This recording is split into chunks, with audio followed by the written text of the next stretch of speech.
भगवान जगन्नाथपुरी का मंदिर पूरे भारत में बहुत ज़्यादा प्रसिद्ध है। हजारों लाखों लोगों की आस्था जुड़ी है इस मंदिर के साथ, जहां पर लाखों लोगों की श्रद्धा जुड़ी है भगवान जगन्नाथपुरी के साथ और लाखों श्रद्धालु आते हैं जगन्नाथपुरी मंदिर में अपने भगवान को पूजने के लिए। वहीं बहुत सारे रहस्य जुड़े हैं इस मंदिर के साथ और आज की इस वीडियो में हम जानेंगे भगवान जगन्नाथपुरी मंदिर के अमेजिंग फैक्ट्स। तो बने रहिए हमारे साथ वीडियो के अंत तक। तो शुरू करते हैं आज की वीडियो। फैक्ट नंबर 1, 4 धामों में से एक धाम है पुरी में स्थित जगन्नाथ मंदिर, जो कि बेसिकली भगवान श्री कृष्ण जी को समर्पित है। लेकिन इस मंदिर में एक साथ 3 मूर्तियां स्थापित हैं और तीनों की पूजा की जाती है। भगवान श्री कृष्ण, उनके भाई बलभद्र यानी कि बलराम और उनकी बहन सुभद्रा, इन तीनों की पूजा की जाती है पुरी के जगन्नाथ मंदिर में। फैक्ट नंबर 2, जगन्नाथ मंदिर में पूजा की जाने वाली श्री कृष्ण, बलभद्र और सुभद्रा की मूर्तियां लकड़ी से बनी हुई हैं।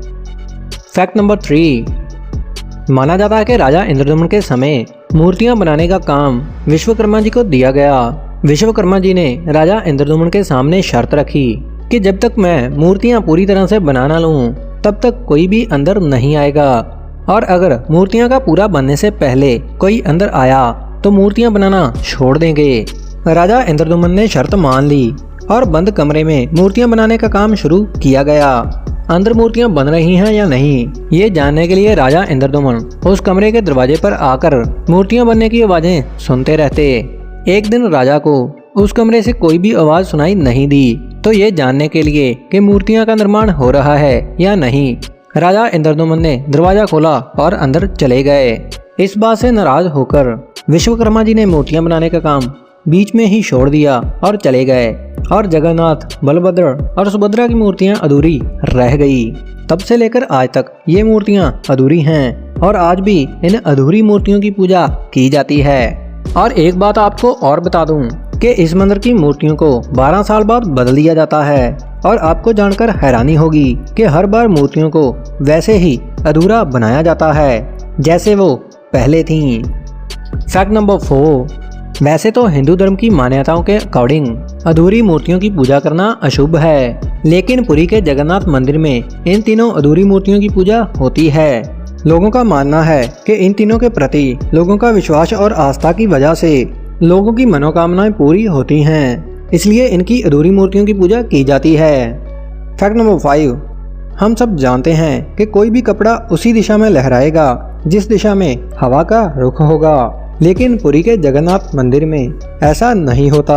इस मंदिर के ऊपर लगा ध्वज बिल्कुल हवा के विपरीत लहराता है, मतलब कि जिस तरफ से हवा आ रही होती है उसी तरफ लहराता है मंदिर के ऊपर लगा ध्वज। फैक्ट नंबर 6, जगन्नाथ मंदिर के ऊपर से ना तो कोई एरोप्लेन गुजरता है और ना ही कोई पक्षी उड़ता है। हाँ, ये सच है। तो हम जान लेते हैं इसके पीछे का रीजन। पुरानी कथा के अनुसार माना जाता है कि गरुड़ पक्षी जगन्नाथ मंदिर की देखरेख करता है, और गरुड़ पक्षी को पक्षियों का राजा माना जाता है, और बाकी पक्षी गरुड़ पक्षी से डरते हैं और कहते हैं कि अगर राजा उस मंदिर के आसपास मौजूद हो तो दूसरे पक्षी वहां पर क्यों आएंगे। अगर साइंस की दृष्टि से देखा जाए तो जगन्नाथ मंदिर एक कोस्टल एरिया है, जिस वजह से यहाँ पर बहुत तेज हवाएं चलती हैं, और इस मंदिर की ऊंचाई 1000 फीट होने की वजह से बाकी पक्षियों का इतना ऊंचा उड़ पाना बहुत ही मुश्किल है। तो अब जान लेते हैं कि कोई भी एरोप्लेन मंदिर के ऊपर से क्यों नहीं उड़ता। तो इसके पीछे का कारण है जगन्नाथ मंदिर के ऊपर लगा नील चक्र। कहते हैं कि ये चक्र उड़ने वाले हवाई जहाज के संचार में रुकावट पैदा करता है, जिस वजह से जगन्नाथपुरी मंदिर के ऊपर से हवाई जहाज नहीं गुजरते। अगर बात करें साइंस की, तो साइंटिस्टों के अकॉर्डिंग यह मार्ग हवाई मार्गों के बीच में नहीं आता, इसलिए मंदिर के ऊपर से कोई भी जहाज नहीं उड़ते। फैक्ट नंबर 7, जगन्नाथ मंदिर में प्रसाद बनाने का तरीका काफी अलग है। यहाँ पर घड़ों में सामग्री डालकर एक के ऊपर एक करके 7 घड़े रख दिए जाते हैं और नीचे लकड़ियों से आग जला दी जाती है। और आपको जानकर हैरानी होगी कि सबसे ऊपर वाले घड़े में प्रसाद सबसे पहले पक जाता है, फिर उसके नीचे वाले घड़े में, फिर उसके नीचे वाले घड़े में, और फिर ऐसे सभी घड़ों में बारी बारी प्रसाद पक जाता है, और सबसे नीचे वाले घड़े में प्रसाद सबसे आखिर में पकता है। फैक्ट नंबर 8, मंदिर में एंट्री के लिए 4 दरवाजे हैं और मंदिर के मुख्य द्वार को सिंह द्वार कहा जाता है। जब आप मंदिर में प्रवेश करते हो तो आपको समुद्र की लहरों की आवाजें स्पष्ट सुनाई देंगी, लेकिन जब आप सिंह द्वार से मंदिर में प्रवेश करेंगे तो आपको समुद्र की लहरों की आवाजें सुनाई देना बंद हो जाएंगी और बाद में मंदिर से बाहर आने से ये आवाजें फिर से सुनाई देना शुरू कर देंगी। इसके पीछे का कारण माना जाता है कि श्री कृष्ण और बलराम की बहन सुभद्रा की इच्छा थी। उन्होंने मंदिर के द्वार के भीतर शांति की कामना की थी। फैक्ट नंबर 9, कहते हैं जगन्नाथ मंदिर के शिखर पर लगा सुदर्शन चक्र 20 फीट ऊंचा लगा हुआ है और इस चक्र का वजन 1 टन है और इतना वजनदार चक्र किसी मशीन की सहायता से इतना ऊपर लगाया जा सकता है, लेकिन उस समय ऐसी कोई भी मशीन मौजूद नहीं थी।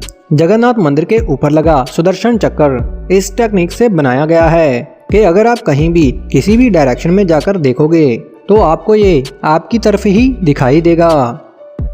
फैक्ट नंबर 10, मंदिर में आने वाले श्रद्धालुओं की संख्या 2000 से लेकर 2 लाख तक होती है। हैरानी की बात यह है कि मंदिर में बनने वाला प्रसाद कभी भी व्यर्थ नहीं जाता। ये प्रसाद ना तो कभी घटता है और ना ही कभी बढ़ता है। तो गाइस, इसके ऊपर आपके क्या विचार हैं, हमें कमेंट सेक्शन में ज़रूर बताना और ऐसे और फैक्ट्स जानने के लिए हमारे चैनल को सब्सक्राइब ज़रूर करना। Thanks for watching.